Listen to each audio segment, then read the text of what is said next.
Железные станции обычно столы с рассадкой.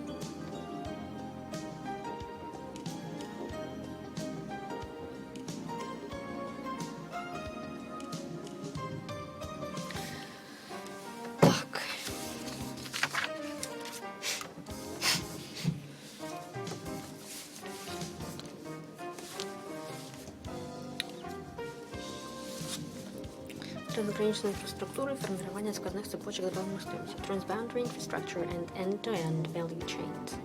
Because of its size, в силу своих территориальных масштабов, все евразийское пространство, простирающееся от Тихоокеанского побережья до Балтийского моря и от китайско-казахстанской границы до Баренцевого моря, имеет необъятный потенциал для развития транспортно-логистической инфраструктуры, хабовой инфраструктуры и предоставления экономически эффективных логистических решений.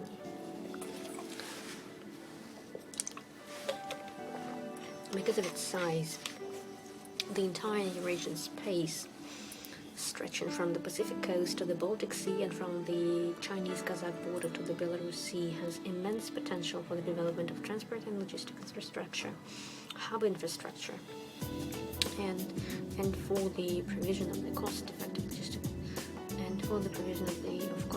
logistic solutions. Чего? Эффективно.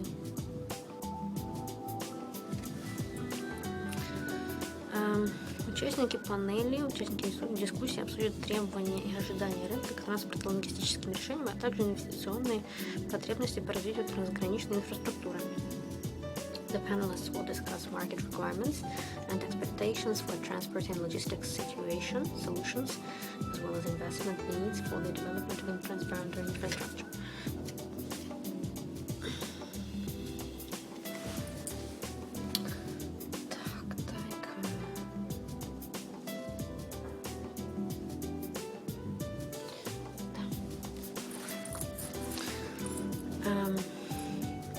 Вклад промышленности в ВВП стран-членов ЕАЭС варьируется от 14-15% в Армении и Кыргызстане до 30% в России и Казахстане.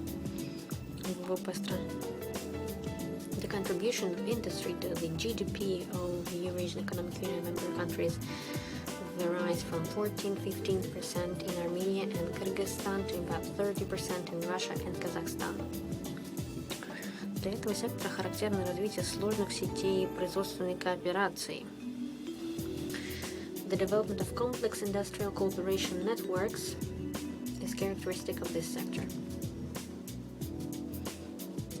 Для сектора характерно развитие сложных сетей производственной кооперации, связывающих зачастую географически удаленные друг от друга предприятия. The development of complex industrial cooperation networks linking enterprises that are often geographically distant is characteristic of this sector. Развитие сложных коопераций, связывающих географически удаленные друг от друга предприятия. Исторически такие связи поддерживаются между производителями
Дамы и господа, наша сессия скоро начинается. Вновь напоминаем вам, Ladies and gentlemen, this session is about to begin. Let me remind you, in order to prevent coronavirus, please remain wearing masks and gloves till the end of the event. All the broadcasts of our Congress can be watched on the website congress.eaber.org.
Дамы и господа, мы Ladies and начинаем gentlemen, совсем скоро. we are going to begin Все very трансляции soon. нашего конгресса All вы можете broadcasts of our посмотреть на Congress сайте can be watched on congress.eabr.org. Также напоминаем, congress.eabr.org. что в целях Let me борьбы also с remind you that распространением in order to коронавирусной combat инфекции coronavirus infection, необходимо оставаться в please масках и remain перчатках wearing до конца masks нашего and мероприятия. gloves till the end of the event.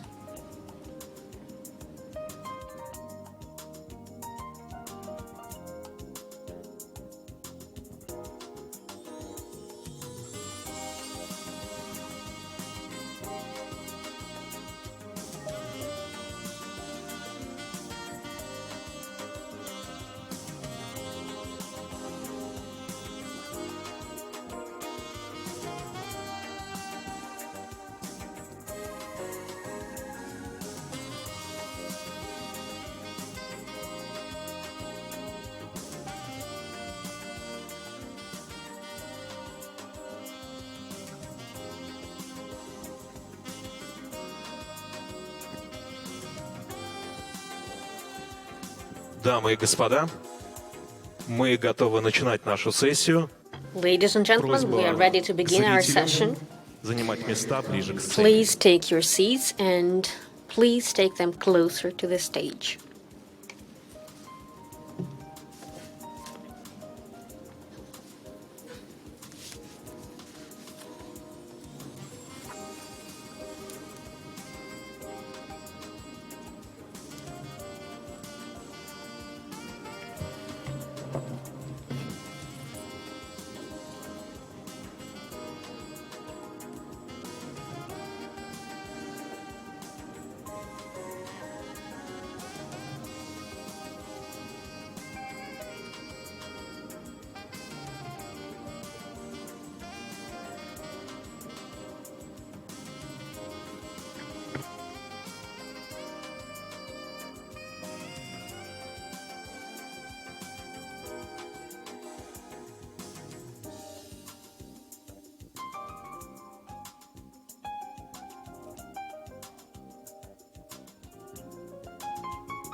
Дамы и господа, наша сессия начнется с минуты на минуту. Ladies and gentlemen, the session is Напоминаем about вам, to begin. что все трансляции нашего Let me remind конгресса you вы that можете all the посмотреть на broadcasts сайте can be watched on the website congress.eabr.org. Также напоминаем, что в целях congress.eabr.org. борьбы Also, с let me remind you that in order to combat распространением coronavirus and prevent необходимо contagion, оставаться в масках и please перчатках в remain течение wearing всего masks мероприятия. and gloves throughout the event.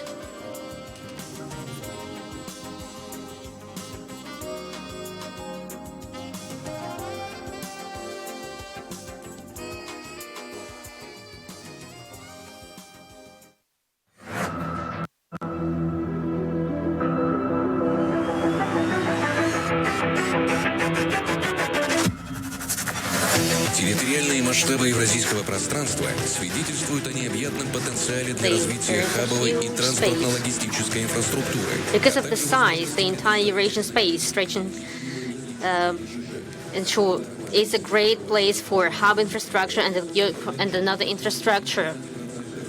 The contribution of industry of the GDP of the Eurasian Economic Union member state countries varies from 14-15% in Armenia and Kazakhstan and up 30% of Russia and Kazakhstan. The development of complex industrial cooperation networks linking enterprises that are often geographically distant is characteristic of this sector.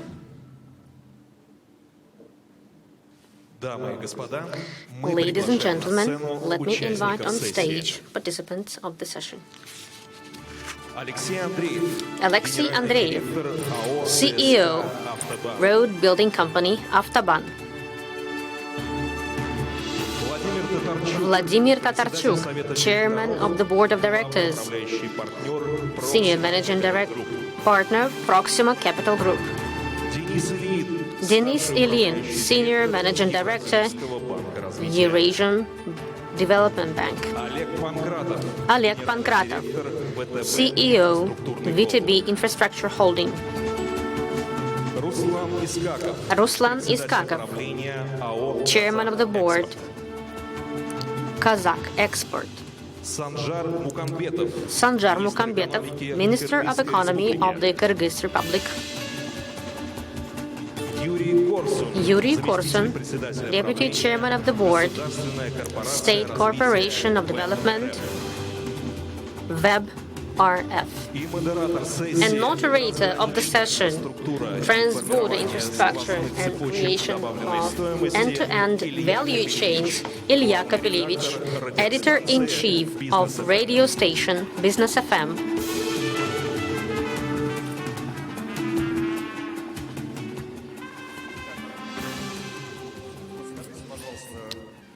Could you give us a recommendation? Colleagues, please take your seats. We are already here.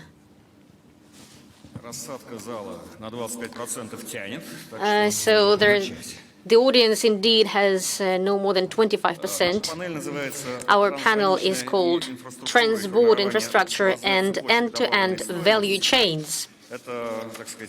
This is the right name, the correct one. But I guess, in real terms, what we are going to discuss today, we're going to discuss a big, global, ambitious project that has been a project for many years now, building transportation corridor, Western China to Europe. Exactly this geography connects Kyrgyzstan, Kazakhstan, Russia, Belarus to some extent, I believe, and Armenia and Belarus are not taking part in this session today. It's clear that we're talking not only about the road, not only about the highway. Some time ago, during the Soviet times, we all were packed into one economic mechanism. Many years passed by, and supply chains, exports, imports, consumption changed significantly or dramatically, and all the economic processes that are driving trade turnover are completely different nowadays compared to those Soviet times. The road and trade alliances and digital infrastructure, it all is one big organism. Let us begin with the road. The project has been there for many years. It is moving, it is evolving at a certain pace. And I would like to give the floor to Denis Ilyin, the Bank of Reconstruction, Eurasian Reconstruction and Development Bank. So could you please brief us, where are we now in this project? Thank you. Good afternoon. During the Congress today, a lot is being said about integration, about projects that should bring economies and people together, and transport logistics, transport infrastructure is one of the most obvious, one of the most visual segments that makes integration possible and where it should work. So it is the most obvious and visual, and at the same time it is a necessary prerequisite for economies and for people to be in touch with each other, to connect, to communicate, to move, to transport goods, or to transport some spare parts within some cooperation. Transport and logistics infrastructure, this is what economic integration would be impossible without. This is why it is important to discuss not only these projects, but also we should discuss that they should come first before development of the economies, and let me repeat, they are a necessary prerequisite. A bright example of such project is or draft projects that connects a few countries that have been united into Europe, Western China. It's a highway that connects not only Eurasian Economic Union countries, but also is a highway It is a road for service and transit flow that flows from main production sector, which is China and Southeast Asia, and flows to one of the main regions of consumption. And depending on the infrastructure available in our country, it will drive whether we can service this transit flow, point one, and point two, whether we will be able to service it as transit only, or we can provide some added value to this transit flow. And our economies could benefit from it, and people living here could receive additional jobs because of this. The project that we would like to show you today is also interesting because it is impossible to implement it by one country or by one company only. Even one large industrial holding would not be able to do it. And during the panel today, I'm happy to see my colleagues, my partners, together with whom we are implementing a part of Europe, Western China, and I'm happy that they are present here, and I'm sure that during their presentations they will mention our joint work on this project. And in order to just touch upon some specific things and show you something more entertaining, I would like to demonstrate a small video that illustrates the project.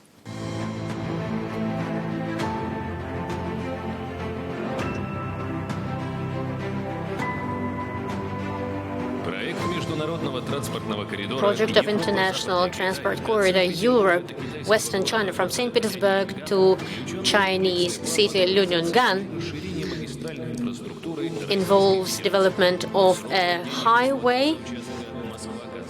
Moscow to Kazan highway is going to be commissioned in 2024. The part to Yekaterinburg is planned to be commissioned by 2030. The western part of the highway is a highway that is close to St. Petersburg, and it was launched in late 2016. A new part of transport corridor, Ring Road around Moscow, a largest highway around Moscow, which is in Moscow region. The purpose of the project is to reduce the traffic in Moscow and to integrate highways around Moscow into international roads. On the 11th of November 2020, we launched the longest part of this road, which is 106 kilometers long. Another part of the road, which is going to be 70 kilometers long, is going to be launched soon as well. The third and the fourth part are going to be produced together and in partnership with a couple of companies and in partnership with largest state banks and together with Avtoban Group, and subordinated loans have been provided. Another similar project, large highway around Almaty, which is going to redirect transport flows, which is going to reduce air pollution in Astana, and this is going to be one of the largest highways that will connect Europe and Western China. According to the project, it will reduce traffic in Almaty by 60%, length of the road is 66%, 4 lanes and 6 lanes in one direction, and planned commissioning in 2024. Another part, airport in Turkestan, located in central part of Kazakhstan, transportation corridor, and is going to develop a new administrative center. It's going to improve investment attractiveness of the region and will improve tourist flow. International Airport of Turkestan is a large-scale initiative in development of transportation infrastructure. A new airport in Kazakhstan, which was funded by Eurasian Development Bank. The highway host hub on the border of Kazakhstan and China was launched recently. This complex consists of logistics center highly integrated project. It has been launched in Kazakhstan, and this is a part of Highway Europe-Western China. Funding of all projects is done by Eurasian Development Bank together with state banks and international financial institutions. Some parts of project Europe-Western China from St. Petersburg to a city in China, overall length is longer than 8,000 kilometers.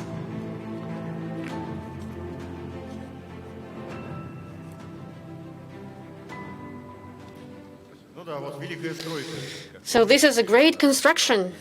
Great construction. I guess we're going to have a free discussion today, at least at times. I have a question to all panelists. On the top of your head, what is the value of all these projects? Could you say on the top of your head, M11 has already been constructed, let us not include it, Moscow, Kazan, and two routes, Kazan and Orenburg through Kazakhstan. So what is the total value up until the point in the Chinese border? And it has already been launched, it has already been opened, but there is no road behind it. What is the total value of the project? The problem is that no one ever calculates a project like this all together, so nobody can give you a total number. We only know the values of some parts of the project. Okay, very good, very well. But we know for sure that Moscow to Kazan is going to be commissioned till 2024, from Kazan to Orenburg, two routes. When is it going to be commissioned? By 2030. Chinese can wait 10 years more, right? So haven't they opened that entrance point too early? The question actually is, the driver for development of these modern transport infrastructure today is the flow of goods from China to Europe, and in the past 6 years it grew sixfold, and most probably this volume is going to grow. And I read that this transport corridor will service 6% of this transport flow, which is a lot. And as far as I understand, it is not possible to achieve it earlier than in 6 years. But is it possible to achieve it at least in 10 years? First of all, let me address this question to Alexey Andreev, General Manager, Avtoban, CEO. Thank you very much, Ilya, for the microphone. As to the highway from Europe to Western China, this is a highway, this is a road that includes M11 from Moscow to St. Petersburg, then the Central Road number 3. It has been commissioned on the 11th of November this year. So this project is one of the most significant ones out of this Central Road, which is called TSCAD. 106 kilometers. We have commissioned it in full.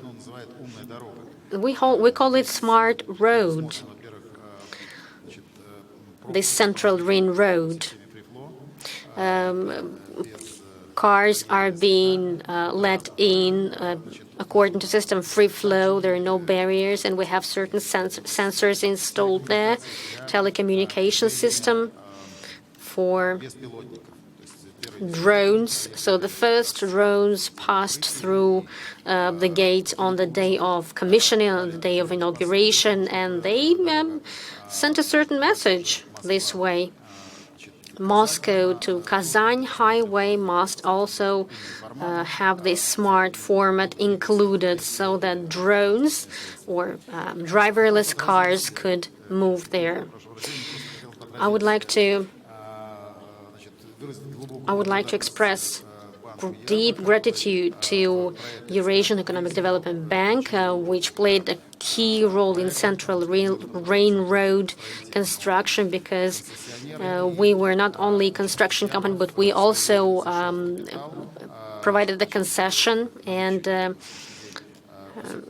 Eurasian Development Bank accounts for 25% of the shareholder capital now, and they have funded about 9 billion of senior debt and more than 1 billion of minor debt.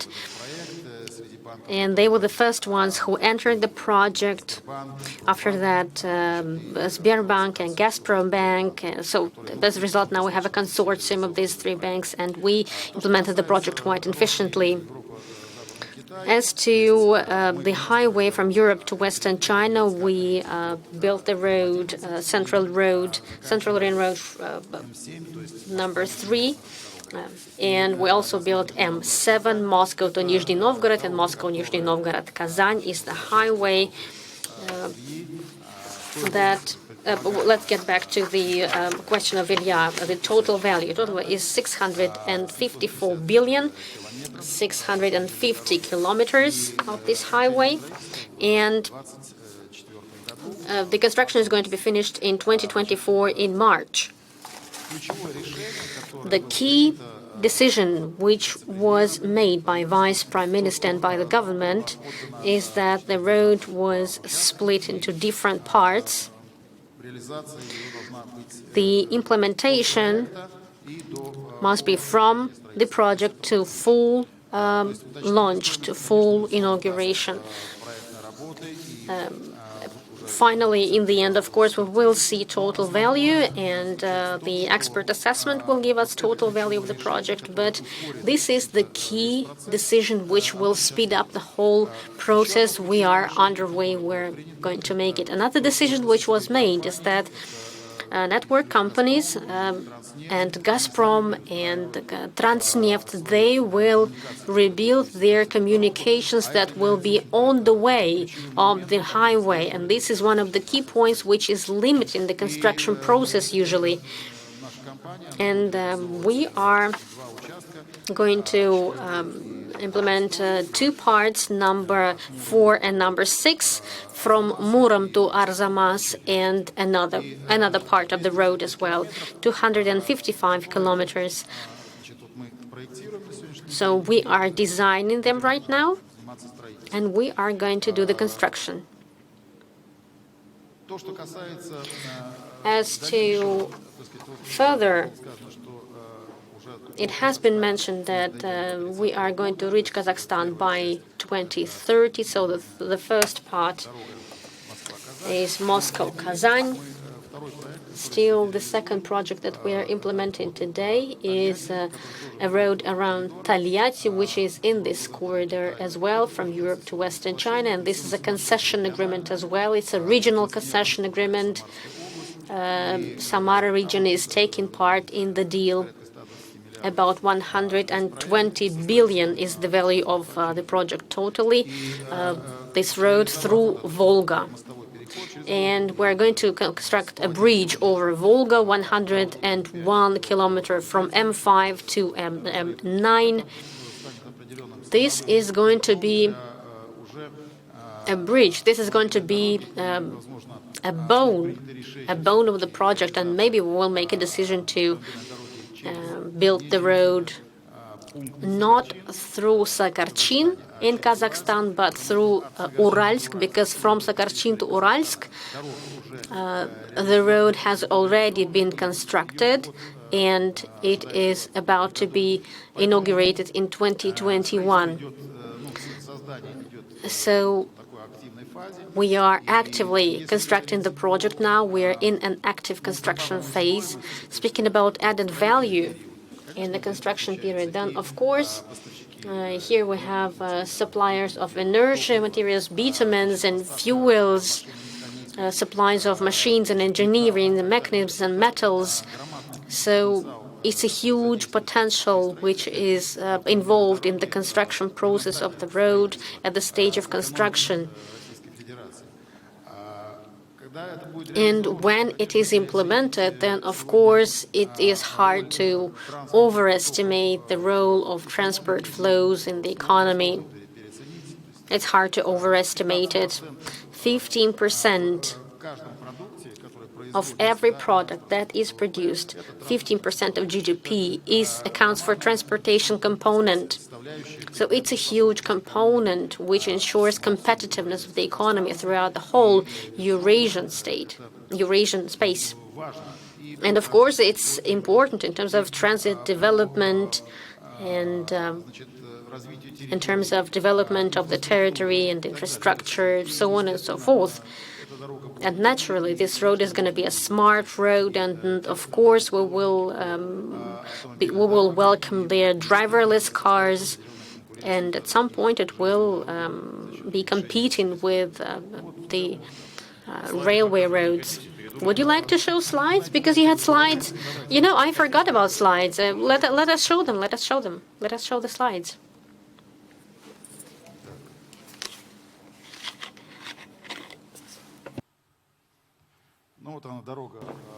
Here is the highway from Moscow to Kazan, transborder corridor.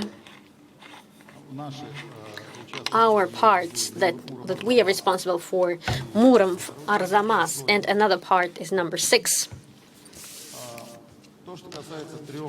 As to 3 options, 3 scenarios, Western Europe to Western China. In the bottom, you can see Meridian project, which includes more than 2,000 kilometers. And the volume of funding, minimum volume of funding here is more than 700 billion. This is the project that the implementation has already begun as a private project, commercial project, but design or construction has not been started yet. The second scenario, a blue line that crosses Samara. It begins from Moscow to Kazan. It goes through Sagarchin. And what we are proposing today is the part of the road from Samara to Uralsk. And from Uralsk to Sagarchin, the highway is already available. It's already there. This is the shortest route that we could begin and that we could complete by 2024. Here you can see parameters of this part of the road, and total value is about 170 billion. What this construction of transborder corridors is giving us now, you can see it on the slide. Of course, we can say that transportation corridors and development of transportation network can be compared with a blood system, with the blood vessels. As long as blood vessels are healthy, as long as the flow of blood is normal inside, then the body lives normally. In case if there are conjunctions or blockages somewhere, it means that the body doesn't have enough energy. The same happens with economy. Transportation network in the region or in the country or among countries, this is the basis, this is the foundation of economy. The whole economy is founded on transportation. Let me remind you that transportation accounts for 15%. Thank you. It gave us a chance to have a look at the map and remember Meridian, which is not being designed now, but from Kazan to Orenburg there are different options. Primarily no roads yet, but directions at least. On the other part of the panel, Sanjar Mukambetov, Minister of Economy of Kyrgyzstan, is present here. Kyrgyzstan is the farthest country from us. And this project that we have just discussed, it happens so that it is passing by Kyrgyzstan. It is not touching Kyrgyzstan, but we know that ever since your republic became a part of Eurasian Economic Union, since you joined, and the Customs Union, then Kyrgyzia became the gates, the main entrance for Chinese exports towards Kazakhstan and Russia and Eurasian Economic Union member states. So what is your view on this project? And the fact that this project does not include Kyrgyzstan. What is your view on this? What is my point of view? What can I say? We have 4 international transport corridors through Kyrgyzstan, and one of these highways connects us with Kazakhstan, with Eurasian Economic Union. I would propose an alternative approach. Kyrgyzstan is the most southern part of Eurasian Economic Union, and the railway road China, Kyrgyzstan, Uzbekistan would become a great part of a Chinese program, One Belt, One Road, and it would fit into Russian initiative, Big Eurasia. This railway road would be a great benefit, and Middle East countries such as Iran, Turkey, Pakistan, and other countries would benefit from it as well. And development banks, including Eurasian Development Bank, would consider it as a unique project, and we could discuss it together. And a similar opportunity of transporting goods from Western China, it could be possible to transport them to Eurasian Economic Union member states through this corridor, through this railroad. Speaking about transport infrastructure, so this is what my proposal is.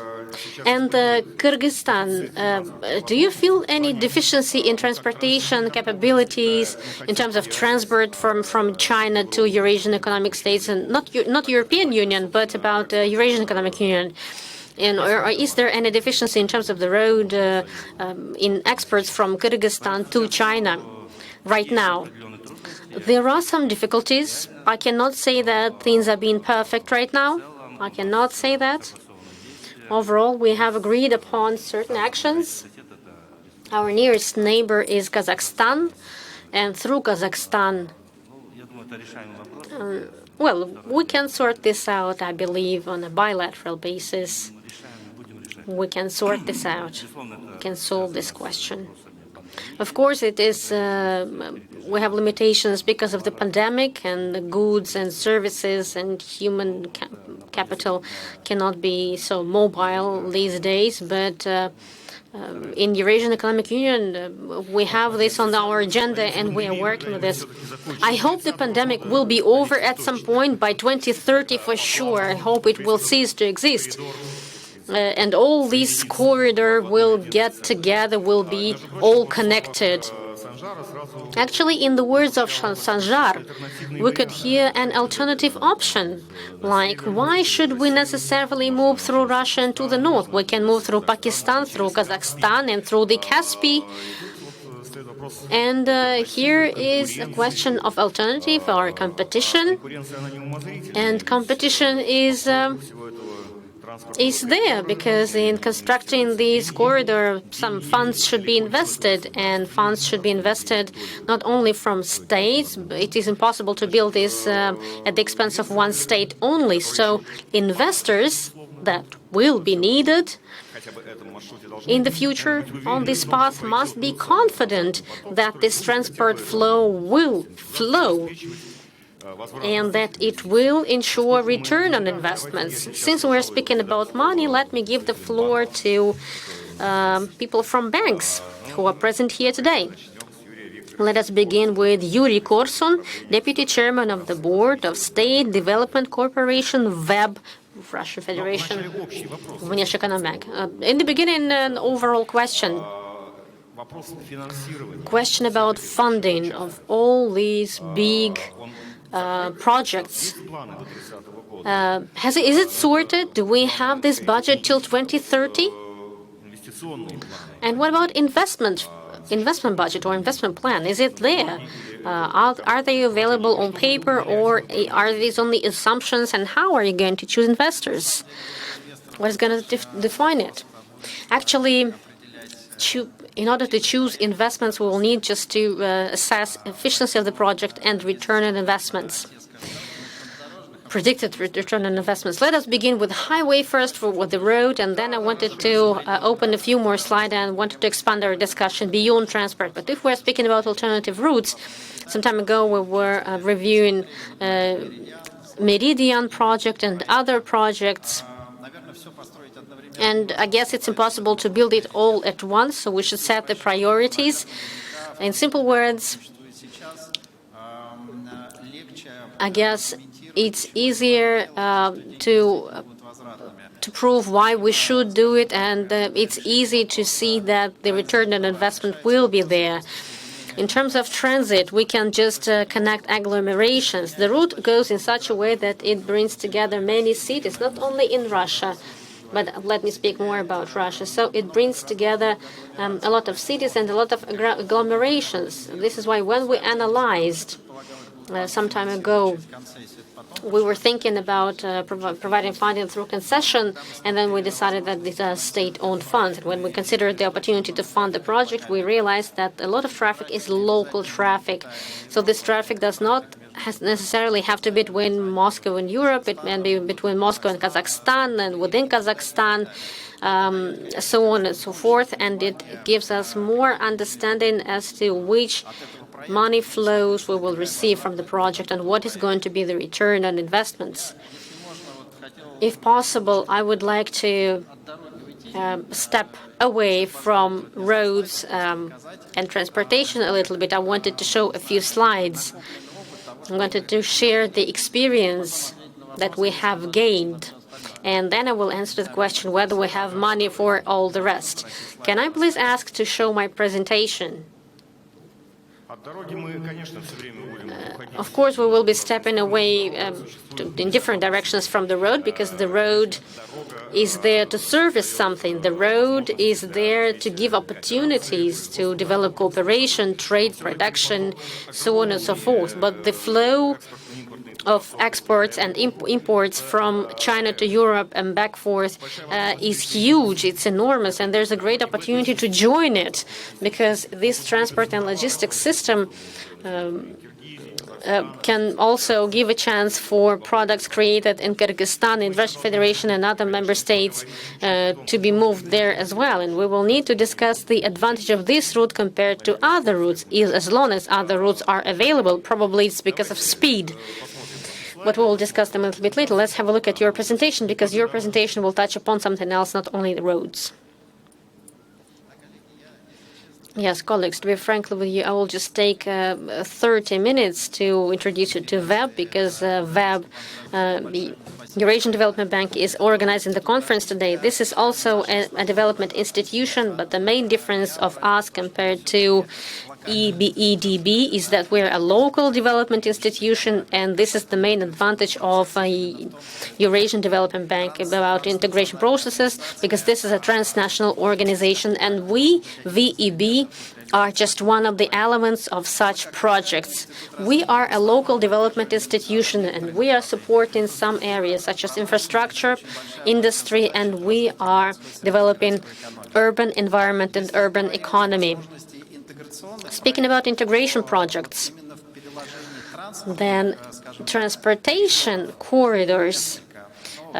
Here we see a few opportunities related to transport corridors. And I'm not based on everything. I'm based on some areas where VEB already has experience and where we are ready to share the funds and the experience with other stakeholders and with other development institutions and other banks in all other member states. Airports, road corridors, this is the main subject of our discussion.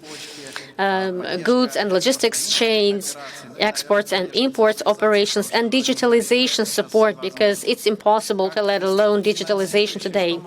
We are a funding institution. What we can do co-funding, and this morning we had a lot of discussions about how to bring together all the funds from development institutions so that we have significant capital and funding for large-scale projects.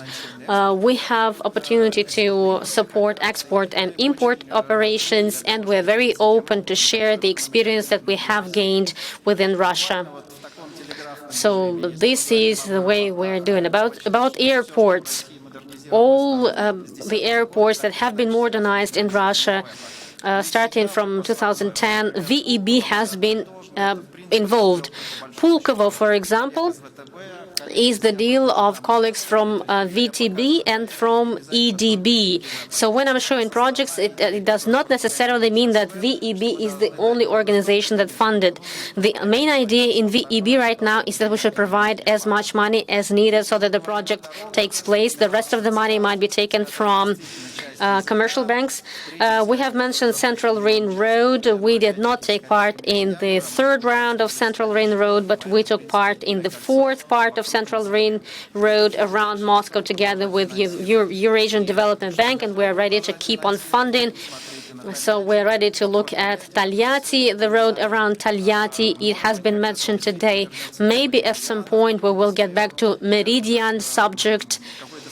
Maybe it will be a different version of Meridian. So highways and roads is something that we know how to work with. Trade and logistics chains, I will not dwell upon it because Vladimir Tatarchuk is by my side over here. He knows more about it because he's the one who initiated it and he invests his own money into this. But this is a very huge project. It relates to the speed and the quality of products,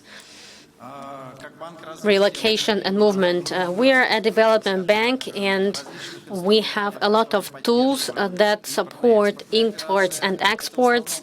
Primarily it is the case with industry. It is very interesting that we are still staying with transports. A lot of our projects relate to some metro cars or train cars production. So this way or another, it's connected with transports produced in Russia that are operated in Russia and in Eurasian Economic Union member states. And the last point where we are involved is digitalization, and a lot of interesting things are being done there. Together with colleagues from Gazprom Bank last year, we closed the deal on track and trace. The company itself has a lot of discussions and a lot of projects have been launched with Eurasia member states. And I think this subject is very significant and important as well. We're speaking about local track and trace, but at some point there must become available a system which will ensure digital support of all goods that are moving along highways or railroads, no matter what kind of road it is. It's a very interesting subject. There is room for improvement here. And getting back to the question that has been asked, do we have enough funds? I believe that we do have funds. If we bring together our money and the money from EBD, from commercial banks, then the liquidity is there. The main question is there the project that has enough state support, initiated support, and economic feasibility just to make sure that there will really be a return on investment? It doesn't matter if we're a development bank or a commercial bank. The most important thing that we need to ensure is return on investment. So this is general introduction, and further I'm ready to comment on different things. Let me ask a question about return on investments. The interest rate. All this project from China to Europe, transit.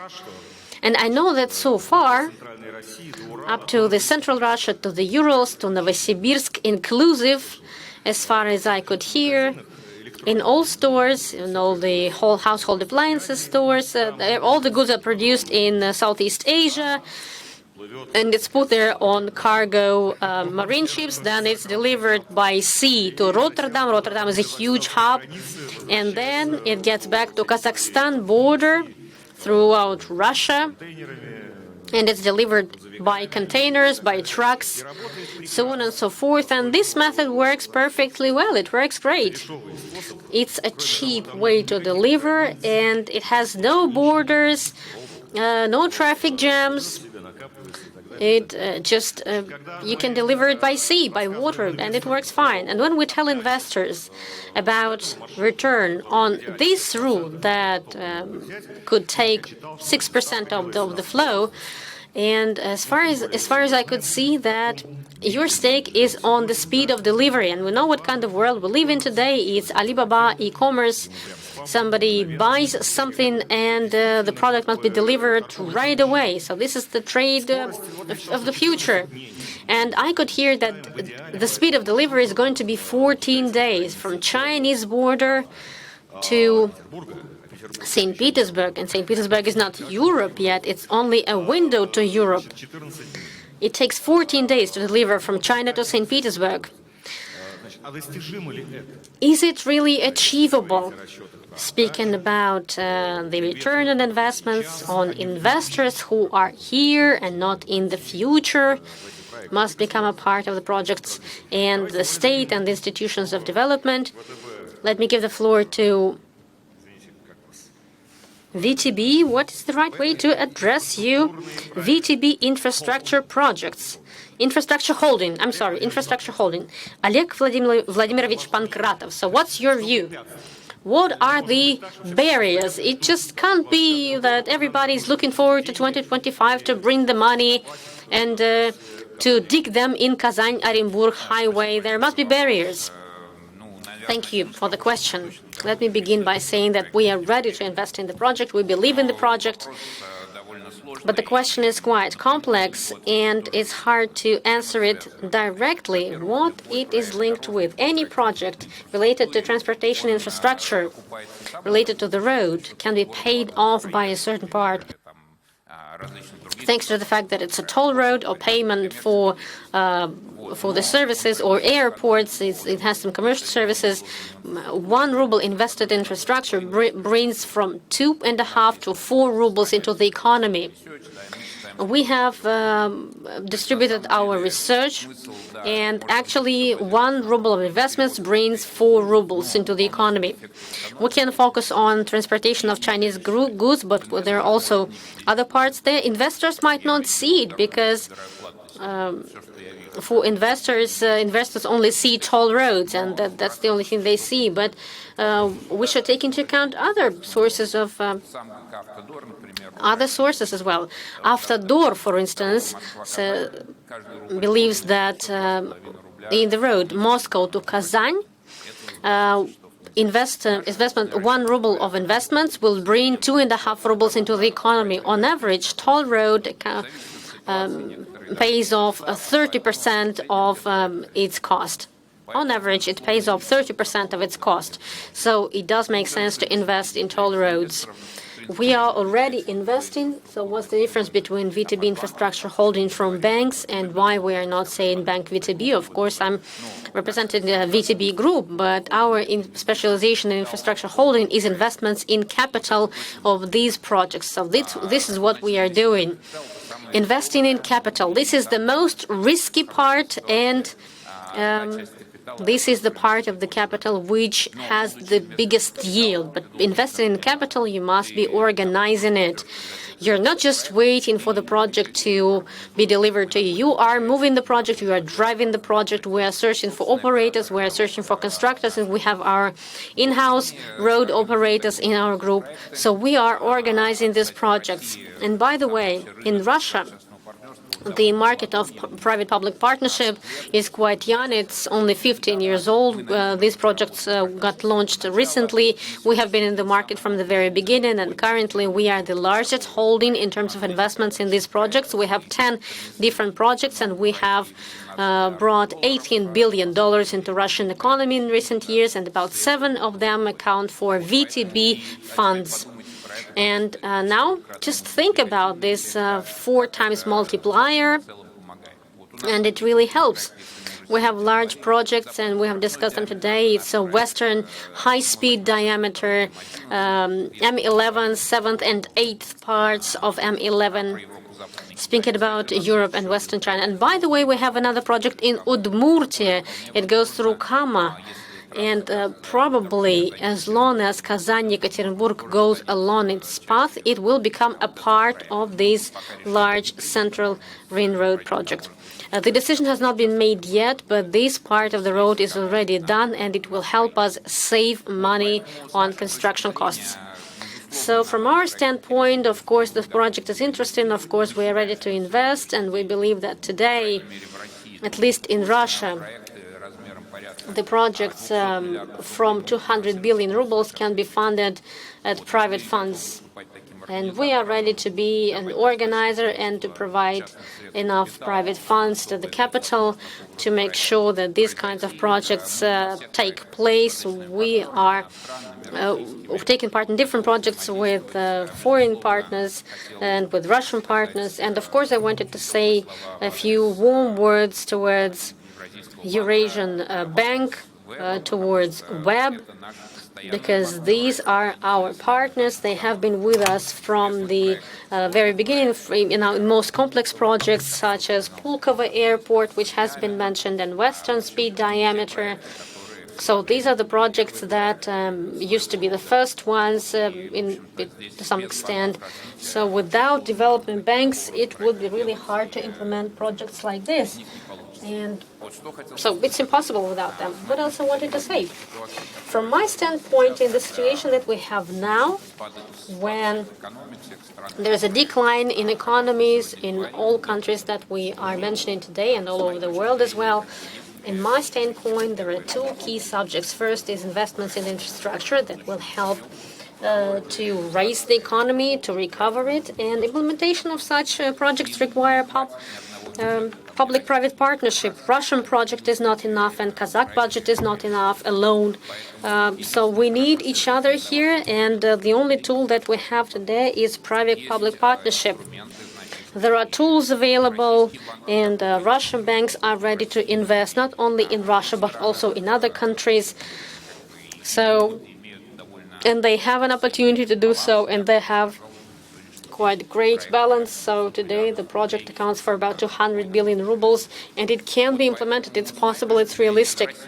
So from my standpoint, Russia currently is in front. Russia has been following this path for 15 years. We have created the big market of public-private partnership. We are the largest player, but not the only player. Avtoban is another large player, invested a lot into large highways, and they keep on doing this, and there's a number of other organizations. So development of public-private partnership in all Eurasian space is what is going to help implement these projects. They are economically feasible, and they will bring return on investments, and they will bring return on investments with a multiplier of 2.5, 3, or 4, but it's going to be a multiplier definitely. So we are confident about it now, and we believe that development of infrastructure that helps cooperate, helps establish cooperation between different countries, and helps raise private funds as well. I think this is the path to the future. What if it happens so that in 2030 it will not be possible to reach to cover this path in 14 days? Or if it's possible to reach to cover the road from China to St. Petersburg in 14 days, but it will be possible to load cargo somewhere. There will be no warehouse. Your partners and your investors, aren't they going to blame it with you? So what are the risks? It sounds like all the doors are open, and the only thing you need to do now is just slowly but surely begin to work with an excavator. What I want to say is that, of course, there are criticisms to any projects. There are criticisms everywhere. But we have taken part in 10 largest projects in Russia: roads, airports, and ports, and post logistics. We have joint projects with the Post of Russia on post logistics. Nobody complains. It hasn't happened that we would not do something in 14 days. We're commissioning everything and inaugurating, and it works well. Today in 2020, of course, we can say that we cannot say that by the 30th of December 2030 the project is going to work. It is impossible to say that. But what I can say, the state is taking these projects, and projects are being implemented, and the estimate is being clarified, and expert assessment is being done, and banks are going to consider it in detail. But from my standpoint, these projects will be implemented and they will be successful.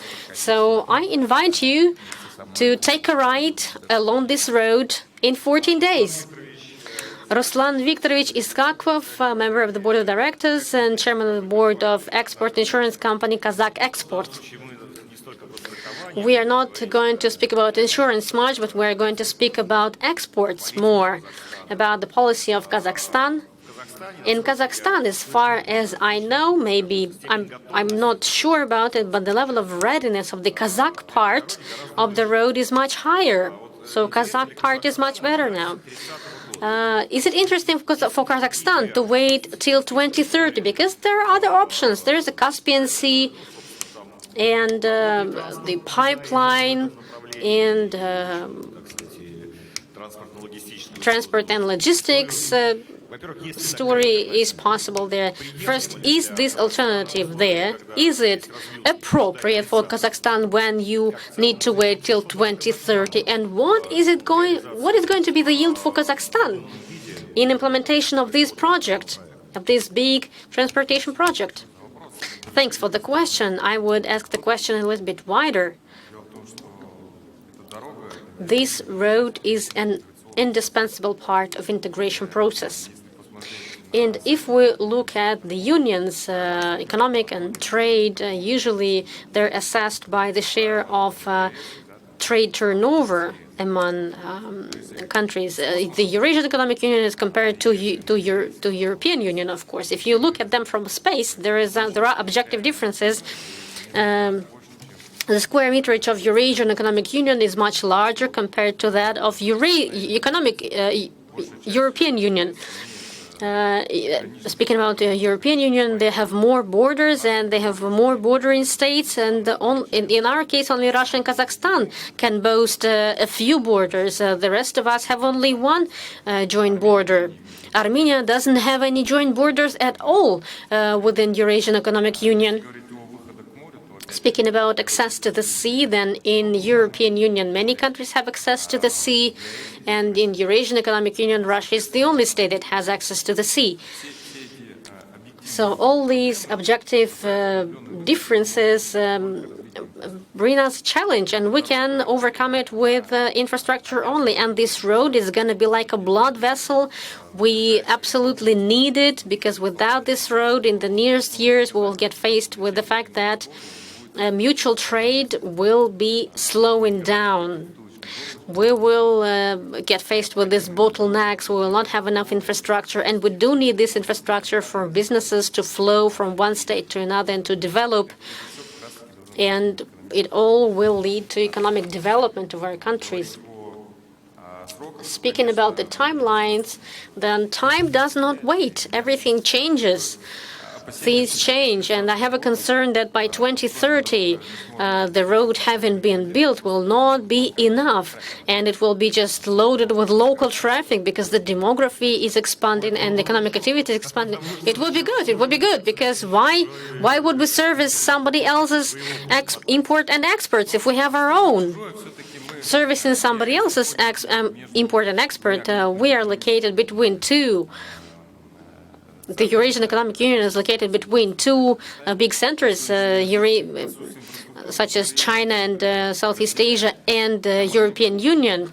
Currently, we're splitting them apart, but we could actually bring them together, and we could benefit from it with the help of transit. As to economic interest in Kazakhstan, we discussed it with EDB and with VEB. Our interest here with the Bank of Development of Kazakhstan. We're taking part in the project in case if Kazakh contractors are taking part in construction in the Russian Federation, because funding of every project has two components, money and risk. You can have money but will have no risk, and the deal will not take place. So to some extent, we are ready to take part with our partners from Kazakhstan, and both in terms of funding and in terms of sharing risks. So we're like an expert and a loan agency. We could take a part of risk, and in accordance with the proportion, to the degree to which Kazakh contractors are taking part in the project. So we could support the project in terms of in all senses. So we hope that the road will be finished in the nearest time. I hope we will have a chance to have a ride on that road. And the part which is in Kazakhstan, it's almost finished, actually. This is true. And by the way, it goes very close to the border with Kyrgyzstan, and it is connected with the border. So this road actually takes up a big part of transit traffic from Kyrgyzstan to Russia and back forth, as long as this road is functional and operating. Well, right now we have the most interesting part, the final and the most interesting part, because, one more question to you. In Kazakhstan, I believe it all is available in public sources, but maybe we are not aware of it.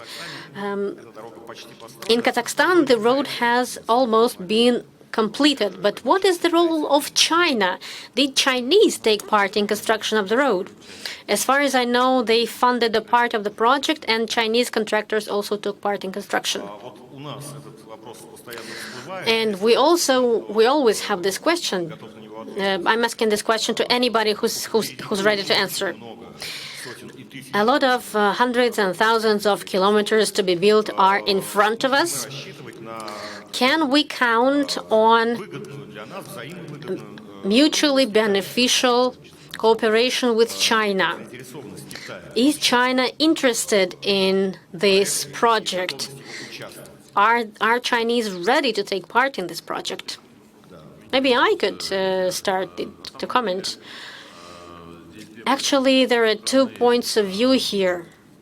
On the one hand, people are considering China as a direct competitor who are trying to get involved in the project, and not only to build infrastructure in Eurasian Economic Union, but also to obtain some control over it. But there's another standpoint which considers China as a client. And in this sense, the subject of the day today is about bringing together, about integration, about searching for touch points, when every partner will find it beneficial to take part in the project. If this union is based on politics, then it is superficial and it's not lengthy. But as long as there is economic feasibility for all partners, then partners will stay together longer and better. So I think it would be better to consider China as the market that we would like to service. And as long as Chinese partners enter the region and provide their resources, then I'm sure they also understand that without partnership with local organizations, with local companies, with the state, it would be impossible. So they need it as well. So this is just another area of activity. We discussed it in the previous plenary session about bringing sources together from commercial banks and development banks in order to build these capital-intensive solutions. And China is a source of funds, a source of expertise, and they are also willing and eager to implement such a project. This is the way I would view it. And finally, Vladimir Tatarchuk. It is very interesting indeed, because Proxima Capital Group is developing agricultural logistics. When we're speaking about Malaysia, we know that in our markets, we're buying watermelons and cucumbers and tomatoes and many other tasty things, strawberries and other things that are delivered. We don't know how, but it is delivered from there. In one Soviet movie, the main means of transport was conductors of trains. This is how these foods will become available in Moscow. These days, I believe these fruit and berries are delivered some other ways, and maybe it takes just a couple of days to deliver without any stoppages on borders, and refrigerators deliver fresh strawberry. The road will not help, let me clarify. If the road will not help, then what can help? Let me clarify. First of all, I would like to welcome everyone who is still here, all the participants of this discussion, those who are still here. It's a very important event. It's the first Eurasian Congress, and thank you to Nikolai, and thank you to Eurasia Development Bank, and thank you for discussing the matters that are really interesting and relevant for many. And as a result of these discussions, maybe some projects will become available and some solutions will be generated. Let me introduce you to the background. Even the best roads, what matters is infrastructure. Roads are a great infrastructure. They really matter. But there is another infrastructure which creates the need to use the road. Because the road on its own, it's comfortable, it's great to use the road to get from point A to point B. But if we speak about the needs that we have today, the needs of all the member states of Eurasian Economic Union, then now the need that we have is the need for integration and the need to use the road. But what is the need to use the road? It means interest of the company that produces different goods. For exchange, for sales, for communication, for connection, in order to develop sales markets. And this is why I would like to describe the project that our company is implementing. It's construction of the network of stores in Russia. And we would like to say that the design of this network, that not only Russian agricultural companies will have a chance to use this wholesale infrastructure, but also the idea is to make sure that Eurasian countries as well and producers in our partnership countries would also have a chance to use this infrastructure and would create the opportunity for Russian processing companies to use it. Just a few words. Let me explain what is food infrastructure. Our ancestors created a lot of this infrastructure. We have mentioned it numerously. But if we speak about wholesale foods, then it's very outdated. We have vegetable bases that are terrible in terms of sanitation, in terms of information, in terms of temperature. The temperature of product storage, just the opportunity to store products at the good temperature, they are terrible. And I'm sure that it's relevant for many of our partners. All this infrastructure is outdated. So what is going on in Russia in wholesale foods? Only big corporations were building this infrastructure. I mean, big chain stores who are procuring these foods and they are selling it. They are trying to buy the product as cheap as possible in Kazakhstan, in Russia, in different regions, and they're selling it as expensive as possible in their retail stores.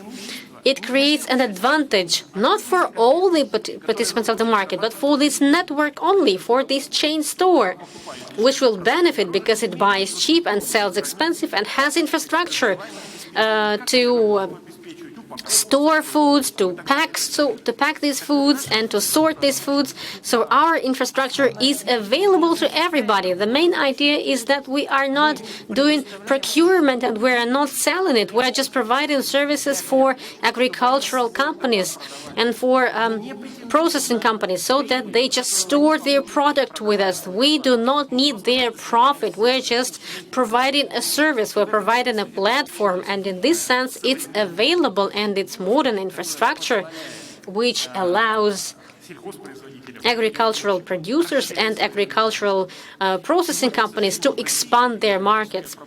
Unfortunately, we have a very large geographical problem in Russia, and it's also true for Eurasian Economic Union, because often it happens so that there are regions in Russia where people are just throwing away potatoes and they just don't need it and it gets rotten. And in another region, people need it, and it's impossible to transport potatoes from one region to another region because there's no infrastructure to slice it, to wash it, and only large companies can do it. And small manufacturers who grow strawberries, potatoes, tomatoes, they have zero chance to reach another region with their product because they need to have their own logistics company, transport company, their warehouse. And they don't have these opportunities. This is why they are selling it to reselling companies. I keep on making an example with a watermelon. It's very indicative. On high season, a watermelon in Astrakhan costs 1 ruble per kilo. And in Moscow, a kilo of watermelon costs 20 rubles. So it's 20 times more expensive because there is no infrastructure and the price is not going down. Because those who are producing watermelons, they cannot deliver it to Moscow.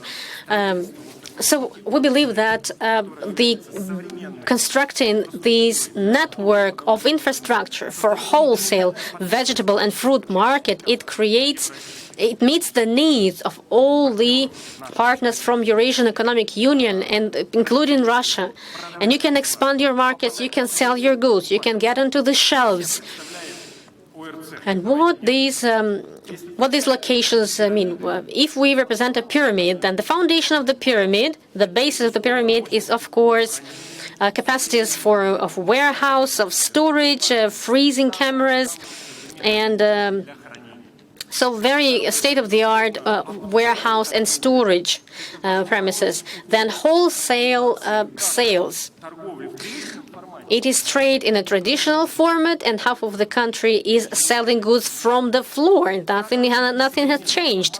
And modern formats, when the foods are being sold online, when you get a chance to buy things online through digital formats, and of course processing. The main problem right now is that farmers or people who have small businesses, they cannot get to the shelf in retail chains because the retail chains change standards of how to wash potatoes, how to slice potatoes, how to pack potatoes. And in this sense, small producers are experiencing huge pressure, and we must give them a chance to get to the market. And we're speaking about agricultural producers not only from Russia, but also other member states of Eurasian Economic Union. What agriculture means to us? It's an important area of economy. It's a huge part of a lot of entrepreneurs, and prosperity of their families depends on selling the goods that they're producing: meat, dairy products, vegetables, fruit, so on and so forth. And the heart of this pyramid is logistics. It's a service of logistics. We are helping smaller companies to deliver the goods, to organize delivery, to do it in an optimal way, to how to use this super road. Even now, without the super road, it will be delivered as long as there's a chance to sell the product, as long as there's a chance to get to the shelf. And the top of the pyramid is IT. State-of-the-art IT infrastructure. Out of $4 billion of the turnover of food market, that is the exchange between our countries, $1.5 billion accounts for services segment. Conductors from trains, well, of course not conductors nowadays, but services that are not liable to taxes and they're not controlled. And in this sense, state-of-the-art, food infrastructure gives a chance to do it transparently in modern ways, and it will be taxable, and there will be trade turnover. It will be used in civilized regulation modes, and quality of goods will be maintained. We will meet the needs of, in terms of quality in different countries. So this is the top of the pyramid, and so this is was the explanation of this vegetable reprocessing centers. Why Eurasian Economic Union? Because it creates opportunities for a huge number of small companies, small and medium enterprises. This is the way to reach the markets of each other. This is the real integration. This is what's going to help politicians and businessmen to use these roads that are being built, because otherwise these expensive, important infrastructure objects will not be used. I made an example of Rotterdam. Rotterdam has state-of-the-art centers that allow to redistribute foods, vegetables, and fruit. You know, they don't have employees there. They have robots there, including customs. The robots are working at customs as well, automatic loading and unloading. They don't have people there. In terms of capital intensity, do we have money or don't we have money? Well, it's ridiculous. This infrastructure does not require enormous investments. It does not require these investments that are being discussed for other projects. Here, you just need to have some money, and you need to work on integration. You need to ensure grain corridors, customs corridors. And we are not trying to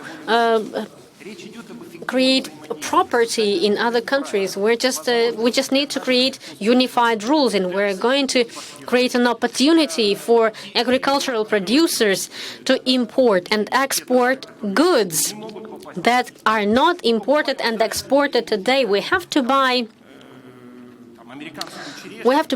cherries produced in the US and tomatoes produced in Turkey. But we actually could import them from Kyrgyzstan, from Uzbekistan, from Kazakhstan. It's available there, but it's just impossible to transport it nowadays. This is why we believe that wholesale infrastructure is the key to create integration. This is the key for integration processes based on real interest of a lot of participants of the market and a lot of market players. And one more thing that I didn't mention. We began with Novosibirsk. It was a huge Siberian agglomeration, and we're planning to build there 250,000 square meters, the first warehouse and processing center for vegetables and fruit. The first part of the project is going to be launched very soon. It's going to be 103 square meters, and our clients will have a chance to use it starting from spring 2021. This is going to be the first fruit and vegetable processing center. We are planning to build up to 7 of these fruit and vegetable processing centers, and here we are certain that cooperation of Eurasian Development Bank would really help establish new ties and would expand markets of each other. It would expand sales markets for all of us, and it's so important for every district and every region. Vladimir, as I said, this is the most tasty part of our discussion. You are not involved into agriculture itself, right? The idea here is to give a chance to work to those who are working in agriculture. We're just providing infrastructure to those who are engaged in agriculture. Yes, we got it. My question is different. From the market standpoint, you just identified this niche, and you realized that this is the niche that's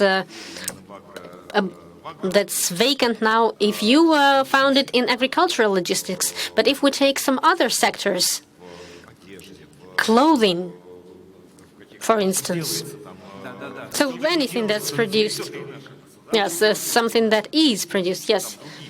Maybe there are some other sectors of economies that could have similar problems, and there will be similar opportunities. On the one hand, we maybe would need to create a hub infrastructure and the infrastructure which would ensure goods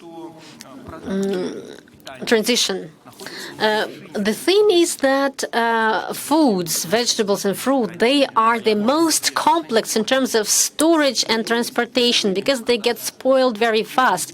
If you do not sell strawberries in time, then it will get spoiled. And fish has even a shorter shelf life. So this is one of the most complex things to sell. And in the world, when businesses are ensuring this infrastructure themselves, there are very few examples. Rungis in France, it was created by state, and only now it has been provided for a commercial company. Mercasa in Spain still belongs to the state. In this sense, wholesale infrastructure, the role of development institutions and the role of the state is very big. It's important. You should take an initiative in terms of creation of this. If we speak about other sectors of economy, they don't have these difficulties because clothing they don't get spoiled, but it gets outdated. Yes, it gets outdated, but in the world today, pieces of clothing, they get outdated very fast. But let's not compare it with oysters, for instance, okay? If we speak about infrastructure, about large projects that are implemented by the Post of Russia, it's important infrastructure as well. But in terms of the requirements to how it should be working, yes, speed is important. Indeed, people really want to receive their mail very fast. They receive it fast now as well in Europe, but we need to make sure that people in Russia could receive it, and in our countries could receive it very fast now as well. So delivery of different foods and different goods, not only foods but other goods as well. And we know that Post of Russia and VTB are developing this very actively. AliExpress would love to enjoy this new infrastructure as well, and we all as consumers will receive a huge benefit. But let me reiterate, the most complicated infrastructure is the food infrastructure, because on the way to the shelf, the product must become more ripe. It must mature on the way to the shelf. So this is what ensures the success of our project. Thank you. Vladimir Todorchuk has led us to another subject for discussion. This is why we need roads. Apart from the road, we need to ensure the infrastructure which helps bring products and goods through the roads. We have a few minutes to go, and we began a little bit later. This is why I would like to ask our banks representatives a question. We have been discussing funding road infrastructure. But briefly, what could you say about some projects that you are considering or that you have heard of that would relate to development of this sub-road infrastructure? If I may, I would like to continue Vladimir's subject. It is important to us to have a partner, an operator who would really be operating this business when it is ready and finished. And in this sense, a bank or another credit organization is an important but a secondary element of the process. It is less important than the Eurasian Development Bank now. And the Eurasian Development Bank is going to focus on creation of these partnerships where we're searching for local partners in the region or in the market that is interested in this business, and we're trying to bring them together. Today, we are actively having a discussion with Vladimir about his project and about development of wholesale distribution centers in Russian Federation. And at the same time, we are having discussions with partners in Kazakhstan. And we see our role here as an integrator who would bring together regional players and who would allow to get their business to the level of international cooperation. In this case, local markets would be brought together, and there would be real businessmen there who would ensure not only logistics but also operation, and they would ensure revenues, and they would ensure our return on investments. On the other hand, EDB is different from other banks is that because we are ready to sacrifice our profit and our return in exchange for the existence of the project and availability of the project. And this is our mission. Our mission is not to generate super profits, but to generate great projects and effect on our economies. So the focus of Eurasian Development Bank for the nearest future is to grow similar projects and to build partnership teams that will consist of an operator in one region or in a few regions, and to help through the fund of technical cooperation of the bank. This is another tool that we have. And we would help with project documentation, and further we would help funding, because indeed what we began with, transport infrastructure and transport logistics, and Alexey Vladimirovich has mentioned it, this is blood vessel. Without this blood vessel, the body will not be able to live. This is the founding part. This is what we need. Another part that's also important is to ensure return on investments, and this is why we need people using the roads, and goods must be delivered on the road. There is a risk that it might not happen, but if the road is not built, it will not happen for sure. This is why, for us, it's important to make this infrastructure available, and we will do everything possible for market players to expand their business and to make sure that they can use these roads. Especially, we would like to help small and medium enterprises, particularly in agriculture. Let me add on this. We are very open to cooperation in this.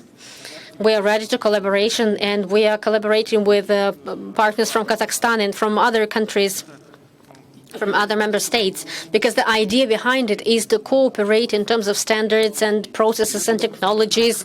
And in this sense, we are really, really open, and we do not have anything specific or exclusive. We are creating infrastructure which is going to be inclusive and available for everybody. So, dear friends, I guess our time is up. I learned many new and interesting things today from participants of this panel. And I hope that it was interesting and useful to you as well. And I hope that you learned something new as well, not only about kilometers of roads, but also about what will be delivered along these kilometers of road and will enrich all of us. Thank you all for your attention. Thank you for being here. Thank you for taking the time. And thank you for wearing the masks while we are not wearing our masks. And thank you to all the panelists, courageous panelists of the panel today. Thank you.